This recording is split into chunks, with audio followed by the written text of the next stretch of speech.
والصلاة والسلام على عباده الذين اصطفى خصوصا على أفضلهم وخاتم النبيين محمد الأمين وعلى آله وصحبه أجمعين وبعد. We begin with Allah's blessed name. We praise Him and we glorify Him as He ought to be praised and glorified. And we pray for peace and for blessings on all His noble messengers, and in particular on the last day, the last of them all, the blessed Prophet Muhammad sallallahu alayhi wa sallam. In His kindness He gave us glorious sunshine yesterday, beautiful sunshine yesterday, and cool weather. And now today we have a cloudy day. We thank Him for it as well. There are those who look at the dunya today. And the dunya is not the sunshine and the clouds and the rain. The dunya is the world. And they say that this is the best world there's ever been. It's never been better. All that came before have now been superseded by the best. And they have been sent to the museums of history, and that includes Islam. They are moribund, in Toynbee's words, Arnold Toynbee, and this is the best of all worlds. And every day it grows better and yet better. But we who are gathered here in this, the second International Islamic Retreat here in beautiful Cape Town, we see the world differently. Because we try to see with two eyes, while they see with one. And when we see with two eyes, we say, no, this is the worst world there's ever been. This is the world which has turned away from Allah. This is a world which is defying the one who created us all. This is a world which has taken every single law that He has set and broken it. This is a world which is just waiting to be destroyed. This is the worst world ever. That's their view, that's ours. Because they see with one eye, and we see with two, and that was last night's lecture. Islamic spirituality and the changing world and the end times. Who is the mastermind of this controlled demolition job that around the world society is collapsing? How is he doing it? For surely it is collapsing around the world. And Ambassador Adlan Rose, who has traveled as an ambassador to so many parts of the world and is seeing their eyes from his perspective as a diplomat, has come to tell us about it. And this morning we go to the Quran, so the Quran might explain the strange world that is being corrupted, that is being dismantled, that is being destroyed. We go to the Quran, that the Quran might explain the universal, listen to the word, the universal facade, which has embraced the whole world. It could not have been by accident. No. We want an answer. The companions were sitting talking amongst themselves when the Prophet ﷺ came and asked, what are you talking about? And they said, we're talking about the signs of the last day. And then he answered the hadith in Sahih Bukhari, it is in Sahih Muslim, muttafaqun alayh. He said the last day would not come until, and he mentioned 10 signs. If you don't know those 10, we're going to ship you back home. They're known as the 10 major signs. And as a consequence, the others are known as the minor signs, but I don't see anything minor about them. And they're not given to us in the chronological sequence in which they will occur. Which one comes first and which one comes second and which one comes third. What are they? Number 1, Dajjal, the false messiah. Number 2, Gog and Magog, Ya'juj and Ma'juj. Number 3, the return of the son of Mary. Number 4, Dukhan, smoke, clouds up there. Number 5, Dabbatul Ard, beast or a creature of the Ard, which is earth, which is also land.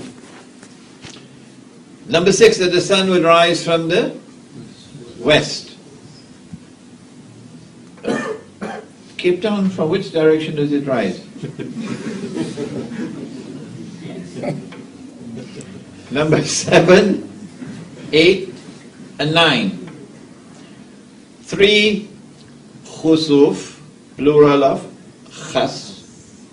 And I thought that khas was an earthquake in which the earth sinks down. Dr. Tamam Adi, the Syrian scholar of Quranic semantics, he says, no, Imran. A khasf is not just an earthquake in which the earth sinks down. It has to be a shaking, moving. And then you also have the sinking. Something like what happened in Japan recently. 3, khusuf, one in the east, one in the west, and the third one in Arabia. And then number 10, that a fire will come out of Yemen and drive people to their place of assembly, which is Arafat. We're going to look this morning, and we're doing it rapidly because you're all familiar with my lectures already. You've done your homework before coming. We're going to look this morning rapidly at Gog and Magog, Ya'juj and Ma'juj. Who are they? Are they human beings? Or are there some strange creatures with 24 ears and 4 noses and 6 or 8 hands on each side? Who are they? Are they from some outer planet, or do they reside down in the bowel of the earth? Who are they? Let the Quran answer that question. In Surah Al-Kahf of the Quran, we are told, Inna Ya'juj wa Ma'juj mufsiduna fil ard. Gog and Magog are perpetrating fasad. Fasad is not just a sin. Fasad is a crime. It is criminal conduct. For a sin, punishment is over there. But for a crime, punishment is also over here. And the punishment for fasad is the worst in the Quran. It is graded. You can be banished. You can have your hands and your feet cut off on opposite sides. And you can be crucified. And if you are crucified, and when they bring down your body, you pick up your briefcase and you walk away, you come back, you're not yet crucified. You're not yet crucified. Because this crucifixion of this punishment which is in the Quran is most certainly not to be just put for 5 minutes on a cross, on a tree, and then you can bring him down. That's not crucifixion. Not in the Quran. You have to die, then that you crucify.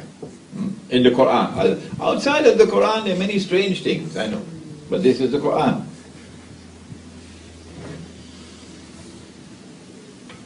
Who can commit an act of facade?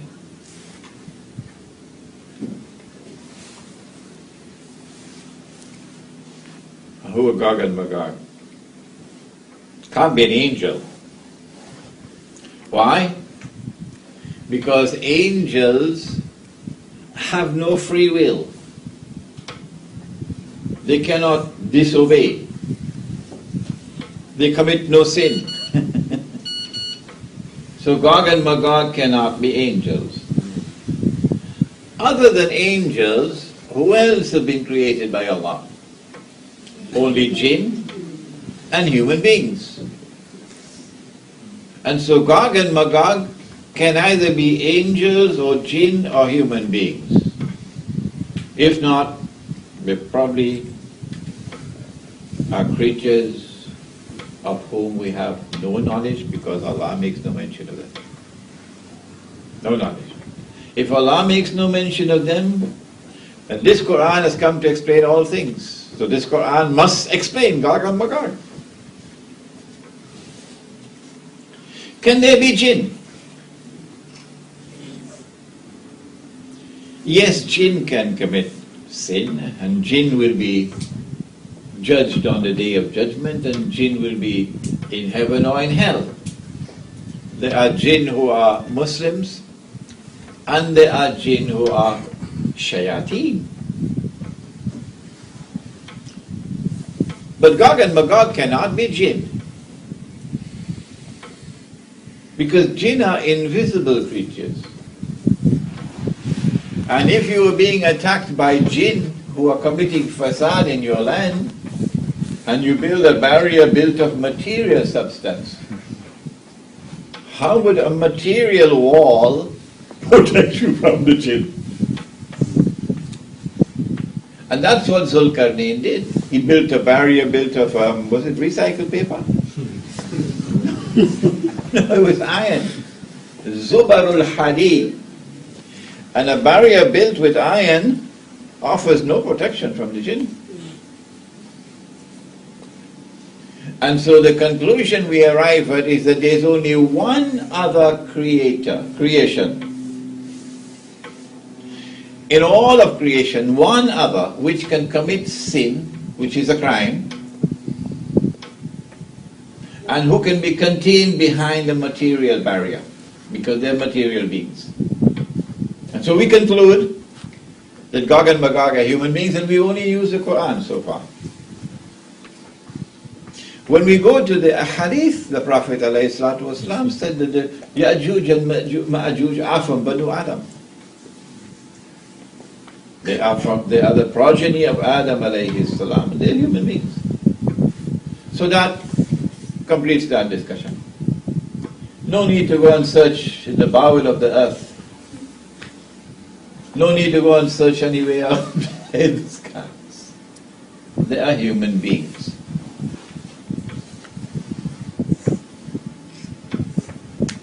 The rabbis in Medina were asked, how can we tell whether he is indeed a prophet of Allah? Sallallahu alayhi wasallam. And they said, ask him these three questions which only a prophet can answer. And one of the questions was, ask him about the great traveler who traveled to the two ends of the earth. The Quran answered the question and gave the information about the journey to one side and the journey to the second side. But that was not the target of the question. Allah knew the target of the question. And so Allah gave them the journey, which was the third one. And that journey in the third direction gave us one of the signs of the last day, major signs. It was one of the signs of the last day, major signs of the last day, Gog and Magog. So the target of the question was Gog and Magog. Does he know about Gog and Magog? وَيَسْأَلُونَكَ عَنْ ذِي الْقَرْنَيْنِ. And they questioned me about someone who is called the possessor of Qarnayn, either two horns, or who impacts on two ages. It appears to mean two ages here, because otherwise the Quran uses qarn for an age, not for a horn. He travels in the direction of the setting of the sun, and then he travels in the direction of the rising of the sun, and then he travels in a third direction. Which was it? That is west, and this one is east. Which is the third one? We know the third one. Why? Because Nabi Muhammad ﷺ said that when they are released, they will pass by the Sea of Galilee on the way to Jerusalem. And there in Jerusalem, they will surround a mountain, which is in Baytul Maqdis. That's what the hadith says. And Nabi Isa ﷺ will be up the mountain. So if you're traveling, passing the Sea of Galilee on your way to Jerusalem, you're coming from the north. You did study geography, didn't you? All right. When he traveled in the direction of the setting of the sun, he could go no further because he came upon a body of water, which was hamia, dark and murky. So now we're looking for a body of water to the left of the Holy Land, are going north. And there are only two.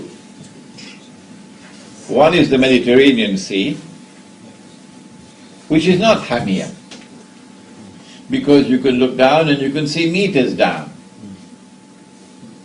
But north of the Mediterranean Sea, there is precisely such a body of water. It is even known as the Black Sea, because it is hamia.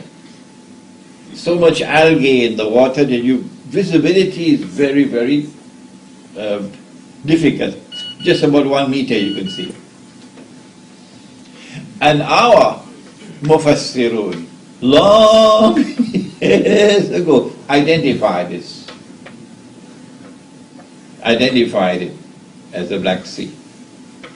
You find it in Tafsir ibn Kathir.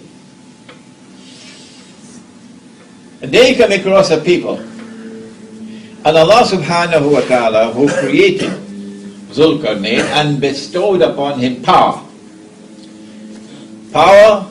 to pursue any objective he chooses to pursue. He is the superpower, but he has faith in Allah. And so when power is founded, power rests on the foundations of faith. How will power be used? The Quran now gives a beautiful explanation. Zulkarnain replies to Allah subhanahu wa ta'ala, I have a little difficulty in having that fellow called Alexander, that you call Alexander the Great, having a conversation with Allah. I have a little difficulty with that. Allah speaks to him and he speaks to Allah. Alexander, the fellow who worshipped all the Greek gods and goddesses and so on. Yeah.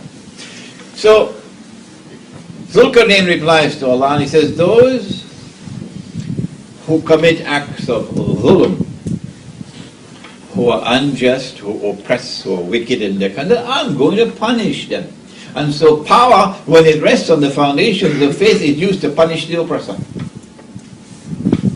And when they return to you, you will also punish them. And so when power rests on the foundations of faith, there is an essential harmony between this world here and that world there. What a wonderful world in which to live. And those who have faith and who are righteous in conduct, I'll treat them nicely and they will be rewarded. So when power rests on the foundations of faith, power is used to support and to protect those who have faith and who are righteous in conduct. The Quran is teaching a lesson. And then he travels in the direction of the rising of the sun. So if you move east, from the Black Sea, how far can you go? As you move east from the Black Sea, you're going to come upon another sea, beyond which you can't go. What's the name of that sea? The Caspian Sea. You're lucky I don't have time to ask you questions. The Caspian Sea. And there he came across the people, and now we see the very few words, agonizingly few in the Quran.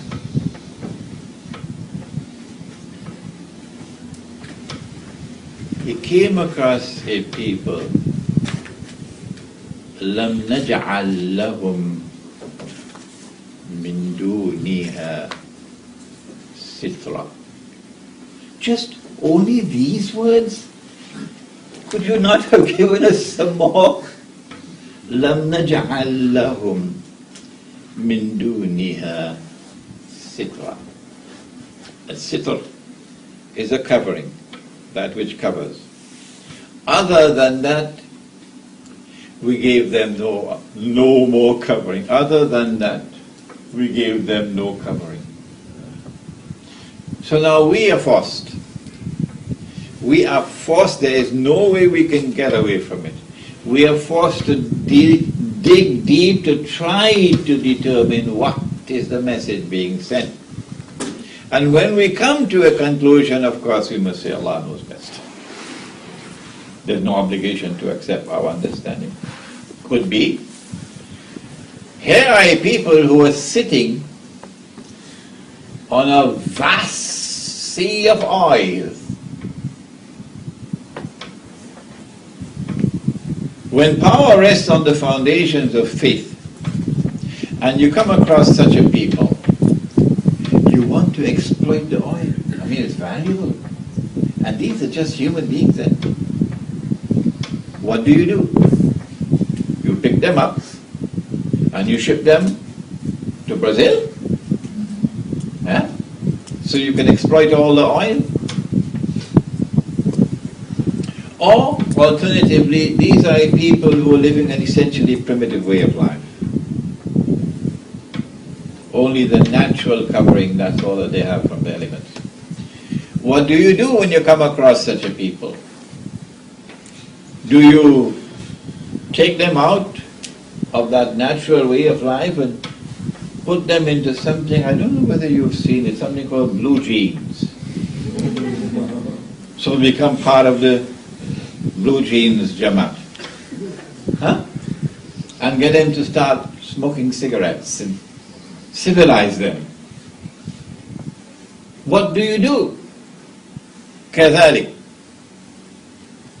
وقد أحطنا بما لديه خبرا. كذلك, one word. Sheikh Ali Mustafa, only one word. That's all. This whole Quran had the compassion. He had the good sense, he had the integrity to leave them as they were, undisturbed. This is the understanding that we get from the tafsir. But we are struggling with just a few words. Economy of language has reached its perfection here in this passage of Surah Al-Kahf. كذلك وقد أحطنا بما لديه خبرا. Allah says, I understood perfectly why he acted in the way that he did. And so when power rests on the foundations of faith, power will place human values first before economic values and the exploitation of the economic resources of the world. The human being comes first. When power rests on the foundations of faith, power will respect the way of life of even those who live the primitive way. What a wonderful world it could have been. Huh? And then he travels in the third direction, which is to the north. But when we look from that Black Sea to this, the Caspian Sea, and now we're in the firm foundations of geography. When we go north, there is an unbroken barrier of mountains. What are they called? What are they called? Caucasus Mountains. An unbroken barrier of mountains. But this unbroken barrier of mountains has a little pass in between them. A solitary pass, where you can pass through from the north to go down to the south. And there he comes across a people. It's a very important clue now. لا يكادون يفقهون قولا. Their language could not be understood, indicating that this is a language which is unique, unrelated to the regional languages. An important clue. The Georgian language fits the bill perfectly. The Georgian language is right there in that region by the Caucasus Mountains. And the Georgian language is unconnected with all the regional languages. See how we're moving forward? They say to Zulkarnain, Inna Ya'juj wa Ma'juj mufsiduna fil ard. Gog and Magog are perpetrating facade in our land. Can you help us? Can you build a barrier for us? We're prepared to pay you to protect us from them. One would have expected Zulkarnain to say, I don't need to build any barrier. I'll just move in there and teach them the lesson of their life. They'll be scared to even put their finger on you after I'm finished with them. But he didn't say that. And so now we have a profile of Gog and Magog coming out of the Quran. We have not gone to the Hadith as yet. That he is the superpower, and yet he does not, as the superpower of the world, he does not have the power to be able to go there, go into them and teach them a lesson. They have a power greater than his. And all that he can do with Allah's help is to build a barrier. He says, I don't need your money. What Allah has given to me is good. Just help me with manpower. Bring me blocks of iron. So it has to be a region with iron ore deposits. That is the Caucasus Mountain around there. And after he had cut the iron blocks and put them on the mountain pass, the Quran describes فَلَمَّا سَاوَ بَيْنَ السَّدَفَيْنِ. Sadafain. Not by accident. Eh? The clues are coming one after the other, so fast they're coming. If you take a shell and you open it, you get Sadafain. This side and that side joined at the bottom. Like this. So Zulkarnain is describing to us the shape of the pass, Sadafain, like the sides of an open shell that are joined at the bottom. That is, up to this day you can go and see the same shape is there. It's called the Dariel Gorge. We are on very firm geographical foundations here. Very firm. So he builds the barrier with blocks of iron. We don't have to go and search for the barrier in Singapore. No! That's where it is. And after he hit the barrier, it's not called Sad anymore. The Sad is a barrier to patch something. It's now called ردم, which is like a dam. You build to create a dam. This is important. It's important because in the hadith you'll not find the word sad, you'll find the word radam. Good. After he built it, he said, now blow with your bellows. Build a fire, blow with your bellows.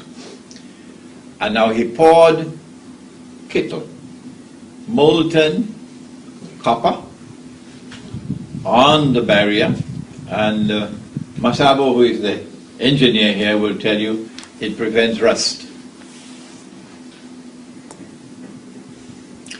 After the barrier was built, Gog and Magog could neither penetrate nor could they scale the barrier. Then Zulkarnain said, هَذَا رَحْمَةُ مِنْ رَبِّي. This barrier is constructed successfully with Allah's help as mercy from Allah. هَذَا رَحْمَةُ مِنْ رَبِّي فَإِذَا جَاءَ وَعْدُ رَبِّ جَعَلَهُ دَكَّاءَ. Could Alexander, who worshipped the Greek gods and goddesses, could he say this? Huh? When will they wake up? He said, when that time comes of which my Lord has won, He is going to bring down this barrier. He is going to do it. وَكَانَ وَعْدُ رَبِّ حَقًّا. And then the warning of my Lord will come to pass. Gog and Magog are going to be let loose in the world. And since they have PhDs in facade, now we understand. The demolition job going on around the world today can only have one explanation, only one. This is the explanation. When they are released into the world, what kind of world will it be? This is why you have the word qarnayn. Two horns or two ages. If you take the two ages as the meaning, that was one age. And what a world it could have been. And now this is the second age. Because I have created creatures of mine, so powerful that none but I can destroy them. This is Hadith al-Qudsi, direct speech of Allah subhanahu wa ta'ala in Sahih Muslim. And so power in the world now, power which cannot be challenged, no, will now be released, and this power will rest on foundations which have to be godless to be agents of facade. Because godly people, righteous people don't act in that way. And so power will now be used in a manner which is opposite from that first stage. In that first stage, power rested on the foundations of faith, and power was used to punish the oppressor. Remember? And now power will be used, power which rests on foundations which are godless, power will be used to oppress. Are you beginning to understand the world in which we live today? That one is a power you can trust because it is on foundations of godliness. And anyone who has the truth in his heart must have the truth on his lips. So you can trust him. But now this one, there are three categories of lies. Did you know about it? There are lies, and then there are great lies, and then there is 9/11.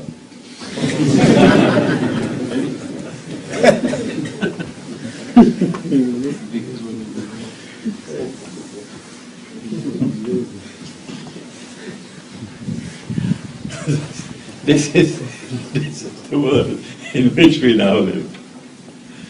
And then that one is one in which power, which rested on the foundations of faith, was used to protect those who have faith and who are righteous in conduct and assist them. And this is one which targets those who have faith and who are righteous in conduct, and demonizes them and terrorizes them and sends them to a place called Guantanamo. Do you see the difference between the two? And now, what about the journey to the east?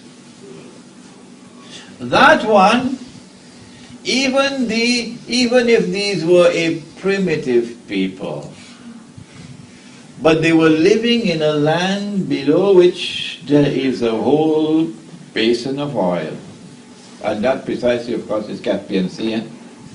Caspian Sea is a huge basin of oil. With Zulkarnain, he left them undisturbed because the human person was more valuable than the oil. But the new world of Gog and Magog says no. Human beings are like cockroaches. You don't have to bother of them. And this new world is essentially racist. Racist to the core. And they're not like us. So they are dispensable. The oil is what we want. And we go after the oil without regard for human rights. Or they are people who are living a primitive way of life. So they only take from the earth enough for their daily sustenance. And they show reverence for rivers. And they would be horrified, absolutely horrified, to find a people taking all the sewage from a town and pumping it into a river. Are these human beings? Or are they some satanic force? This is how that primitive man would respond.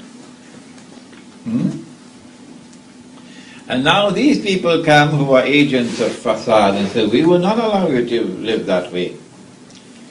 And so they take them out of the setting in which they are living, the primitive way of life,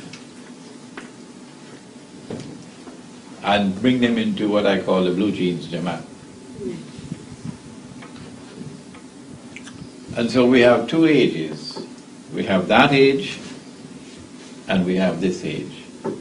And you can now understand the world in which you live, and you can now look back to see the world that you could have lived in. This is the Quran addressing mankind. If only we'll take a little time to go to the Quran.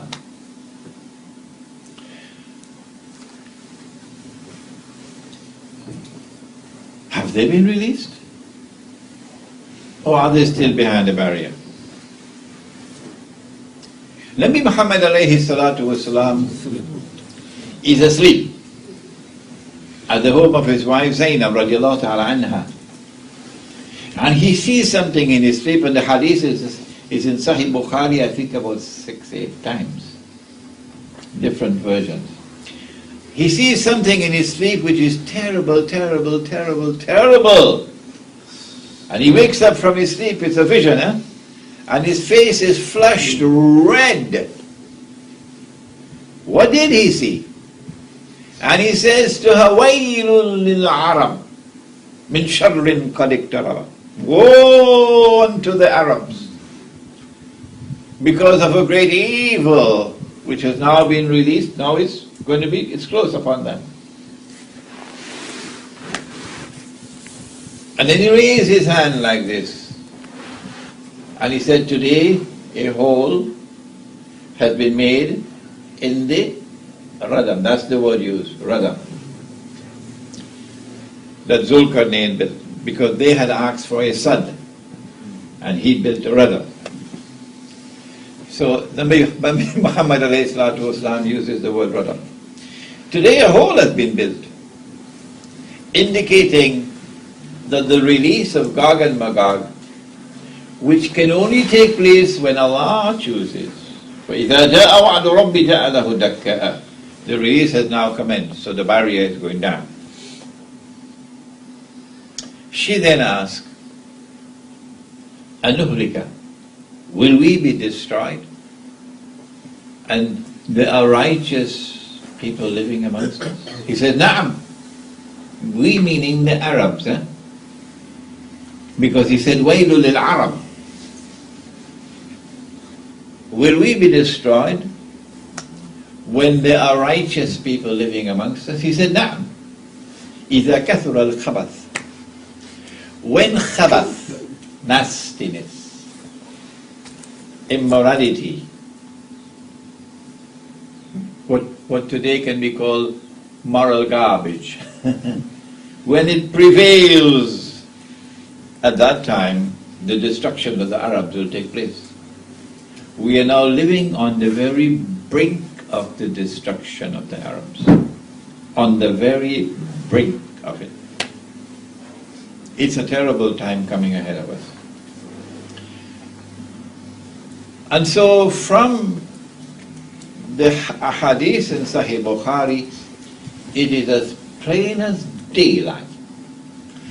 And from our examination of the world around us, it is as plain as daylight that Allah brought down that barrier long years ago. That Gog and Magog, who are human beings. So you can't recognize them by looking at them. You have to recognize them by their conduct, or you could use the word footprints, no? By their conduct. That's how you recognize them. They've been released long ago. But if you say they have not been released, then I have the right to ask, where is the barrier? You don't even need to travel to the Caucasus Mountains. There's something called the internet now. You may have heard of it. And something called Google Earth. And you could just, Imam, you could just type, and the Caucasus Mountains right there on the screen. And you can move around, you get the Dariel Gorge. And when you look, it's a big military highway now from Russia coming down south. Barrier is not there anymore. If you say that you cannot have your cake and eat it at the same time, if you say that Gog and Magog have not been released, the barrier is still there, which is the majority opinion, unfortunately. And I show no disrespect for my brothers, the learned scholars of Islam. That's not my style. I made a mistake once in Perth. I said, they're eating halwa. And then Perth scolded me, and I have not done it again. If you say that the barrier is still there, that they have not been released, and I explain to you why they say that, then we have the right to respectfully ask them, where is the barrier? And why are you not making an effort to go and search for such a historic construction which is in the Quran? If it is still standing there, how can you eat biryani for dinner and go to sleep? Huh? Why are we in this situation? I have been lecturing on the subject of Gog and Magog for more than 15 years now. When I started in New York, people looked at me and asked whether this man has come from Mars or Venus. You couldn't believe what it was like 15 years ago, really. Because nobody was speaking on this subject, nobody. And I am in the United States of America. And you got the whole world of Islam in New York, you know. Everybody there. Every single Muslim community of the world is present in New York. And here comes this curious fellow called Imran, talking about Gog and Magog. We never heard about it before.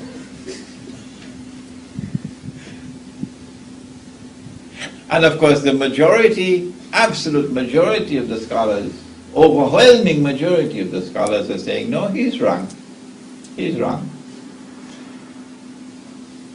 Gog and Magog cannot be released. The barrier is still standing. Why do they hold this opposition? Why? We have a problem of methodology.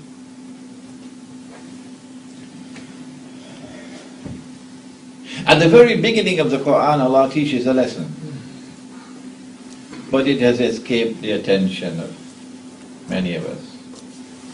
He says that He ordered the angels to bow down to Adam alayhi salam. فَسَجَدُوا إِلَّا Iblis. This sentence is not constructed by accident. No. And Allah subhanahu wa ta'ala is not deficient in the use of language. No. There is a reason why this sentence is constructed like this. He ordered the angels to bow, to prostrate.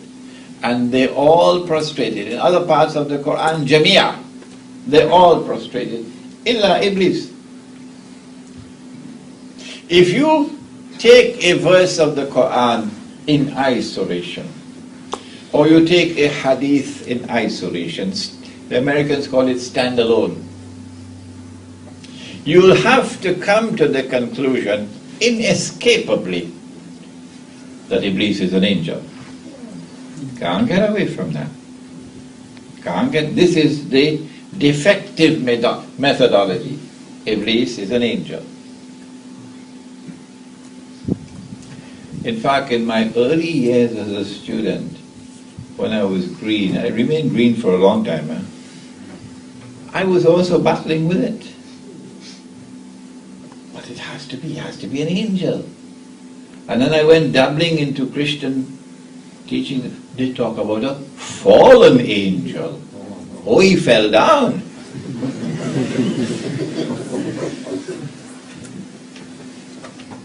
Because we had not as yet been grounded in methodology.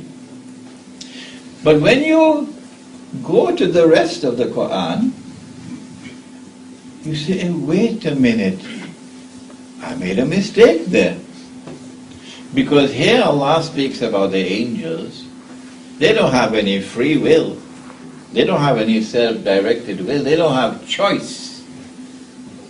وَيَفْعَلُونَ مَا يُؤْمَرُونَ. They have to do whatever they are told to do. So if they are a creation which must obey, no choice in the matter, and this fellow disobeyed, it looks as though he wasn't an angel, Maybe I made a mistake, Oh my gosh, this is a rotten methodology. To take a verse of the Quran in isolation. And then of course Allah confirmed it all when I went to Surah Al-Kahf. I saw it there straight in my face. وَكَانَ مِنَ الْجِنِّ. This is not by accident. This is the Lord of the heavens and the earth teaching methodology for study, for the pursuit of knowledge. Do not make the mistake of taking any verse of the Quran or any hadith or anything in isolation and coming to a conclusion. You could be correct, but you can also be wrong. And sometimes when you make a mistake, that's it for you. You're damaged forever and ever. You can't trust you anymore. And that's what, unfortunately, they have done.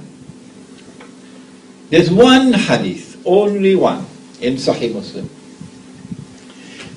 that after Nabi Isa alayhi salam returns,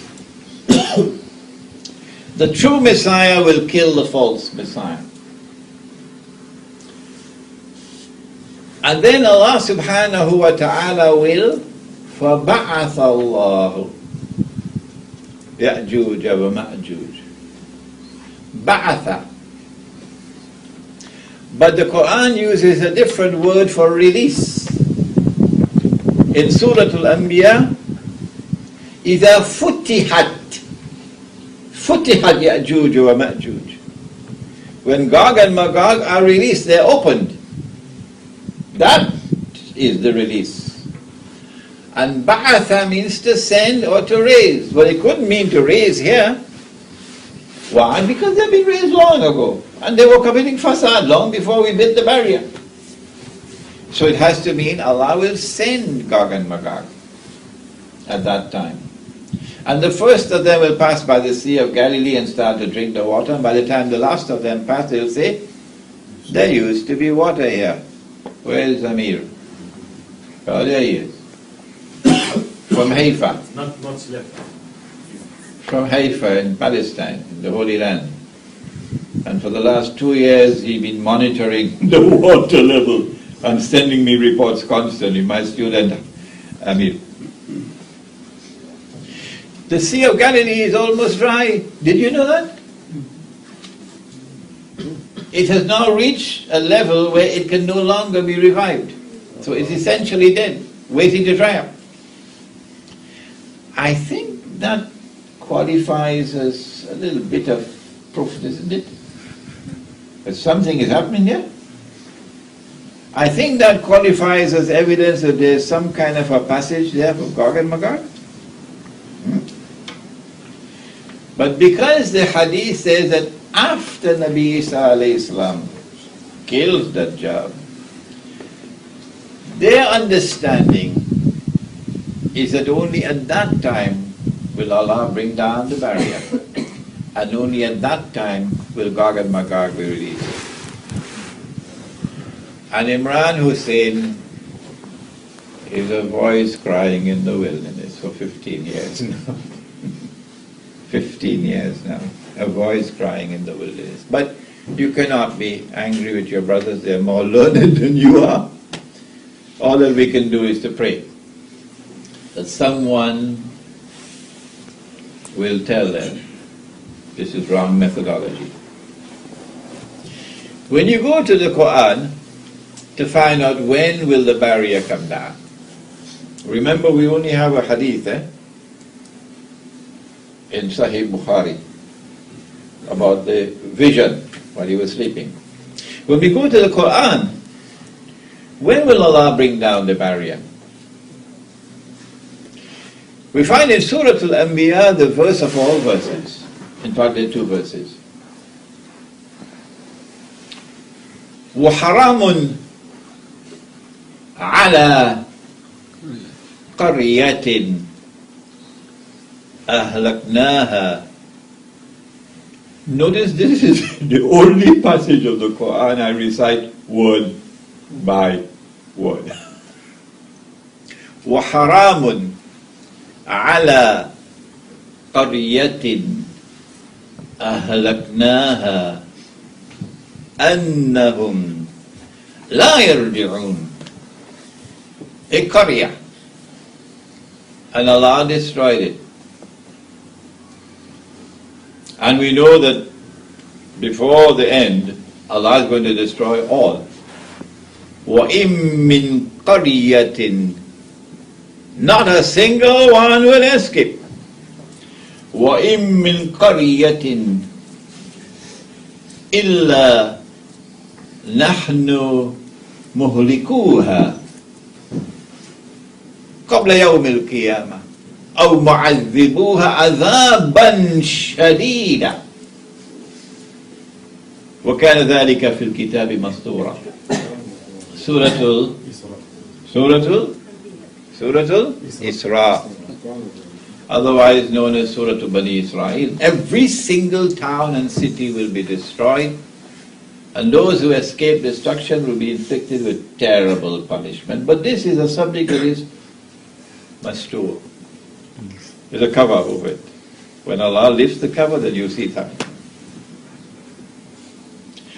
وَحَرَامٌ عَلَى قَرْيَةٍ أَهْلَكْنَاهَا. This is a town or a city, and Allah destroyed it. And having destroyed it, the people were expelled. أنهم لا يرجعون. And then he put a ban on them that they can never return to this town or city to reclaim it as their own. حتى, until when? إذا فتحت يأجوج ومأجوج, until Gog and Magog are released by Allah. وهم من كل حدب ينسلون, and they descend from every height, or they spread out in every direction. Both the meanings are admissible. Which town? Which city is it? You will go to the Quran, it will not tell you. You've got homework to do. You will go to the Prophet ﷺ, he will not tell you. You've got homework to do. But when you take the totality of the data in the Quran on this subject of the signs of the last day, because Gog and Magog is here, and you ask which town is it, then there's only one answer to the question. It has to be Jerusalem. That the city of Jerusalem was destroyed, and Banu Israel were expelled, the state of Israel was destroyed, and for 2,000 years they could not return. No, they could not return. Allah put a ban on them. But when he was drowning underneath the water, then he realized that he wasn't God. You know, previously he said, Ana Rabbukum al-A'la, I am the Lord Most High. But when he was drowning underneath the water, he said, oh my gosh, I'm not God. I am not God. So then he declared his faith in the God of Banu Israel. So Allah said, Al-an, now Fir'aun, وَقَدْ عَصَيْتَ قَبْلَ, and before this you were in obstinate rejection, وَكُنَّ مِنَ الْمُفْسِدِينَ, and you were committing fasad. فَالْيَوْمَ نُنَجِّيكَ بِبَدَنِكَ. This day we have decided, we have ordained to preserve your physical body. لِتَكُونَ لِمَنْ خَلْفَكَ آيَةً. So that your physical body, when it is rediscovered, when it resurfaces in the historical process, will be an ayah, a sign, for a people to come after you. A people who live the way you lived and who will die the way you died. At the last moment, when it's too late, then they will say, now we believe. And they'll die like that, the way he died, and go into the hellfire. وَإِنَّ كَثِيرًا مِنَ النَّاسِ عَنْ آيَاتِنَا لَغَافِلُونَ. But most people are too busy to bother about my signs unfolding in the world. The body of Fir'aun was discovered at the end of the 19th century. The Zionist movement was established at precisely that moment.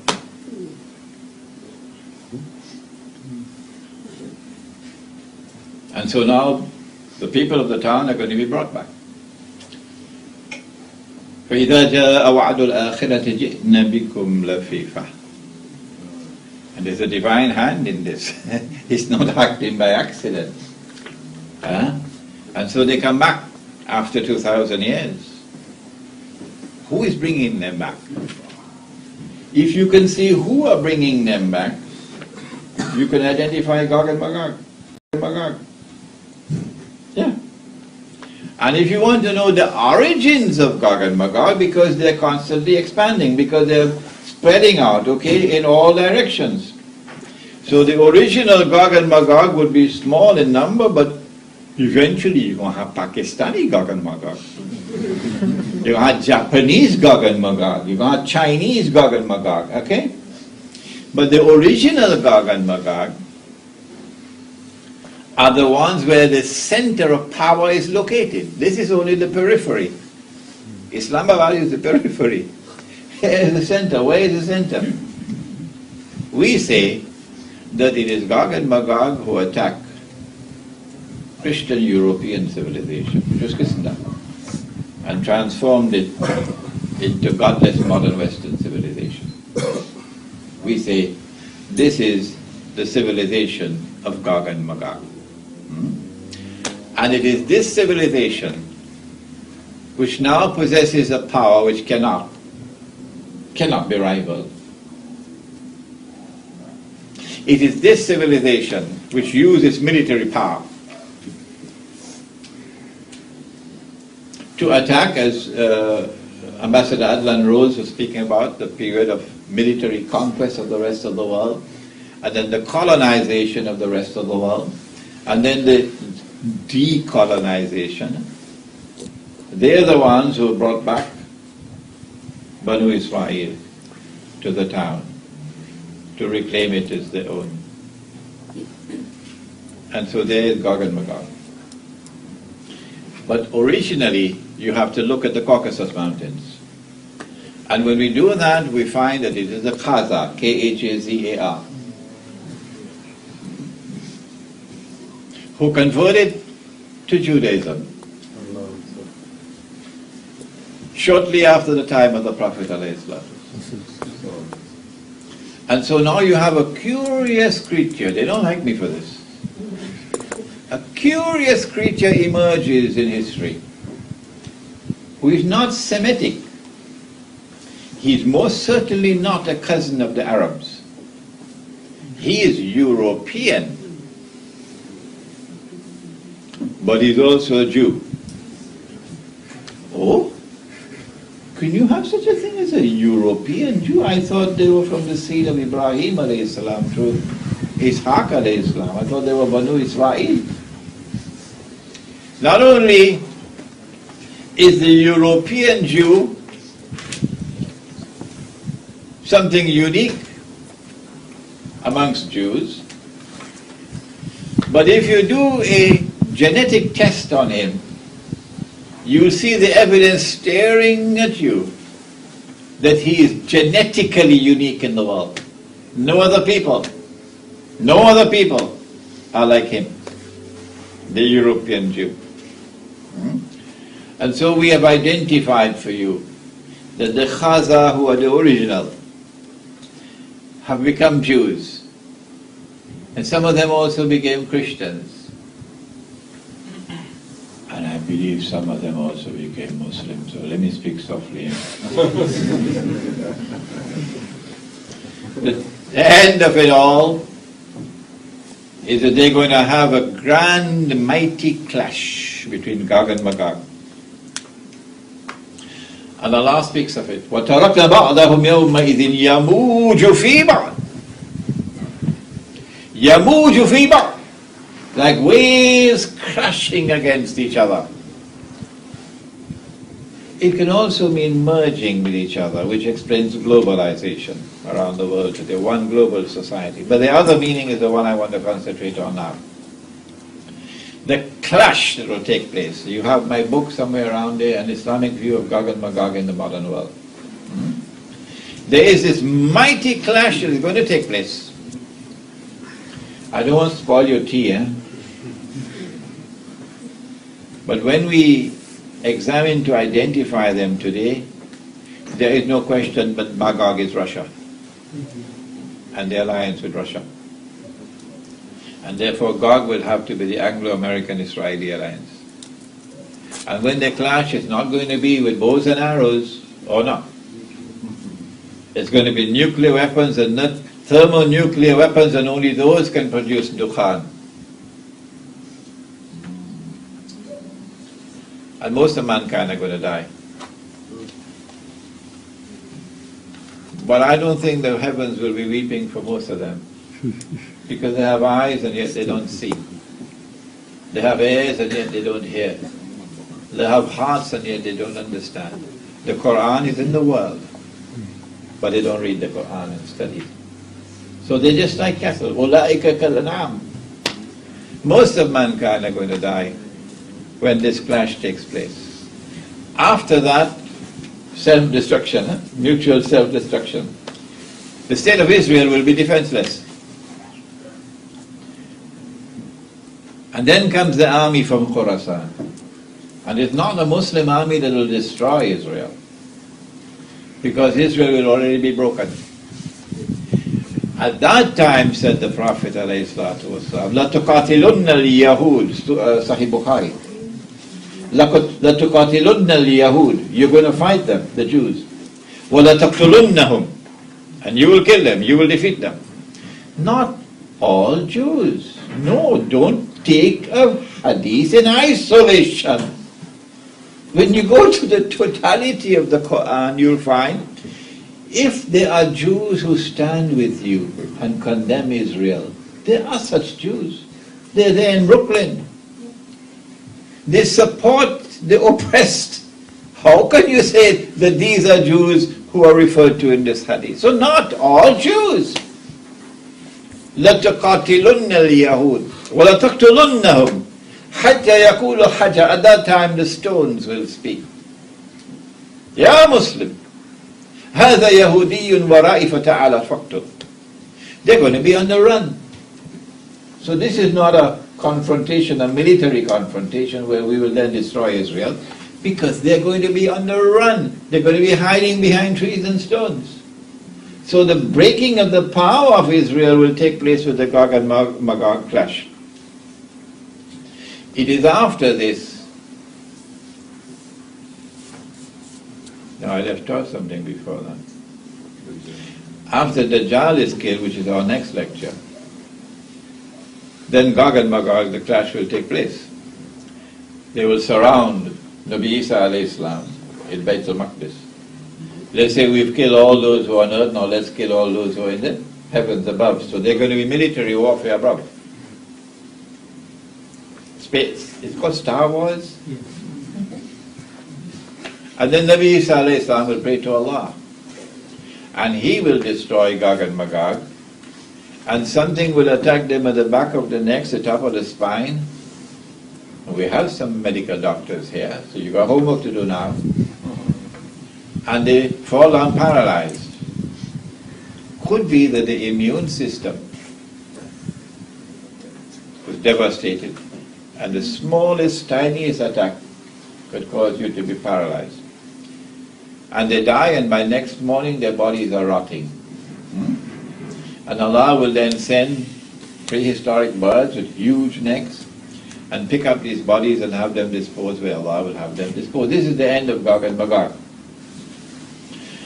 But after that comes the destruction, the finishing off of the state of Israel, and then the Khilafah is restored in Jerusalem. And the truth triumphs over falsehood, and justice triumphs over injustice and oppression. I'm sorry that I had to race with this. I normally don't race like this. But we wanted to finish in 1 hour, and we finished in 1 hour and 5 minutes. So you can have your tea now. ربنا تقبل منا إنك أنت السميع العليم وتب علينا يا مولانا إنك أنت التواب الرحيم برحمتك يا أرحم الراحمين آمين.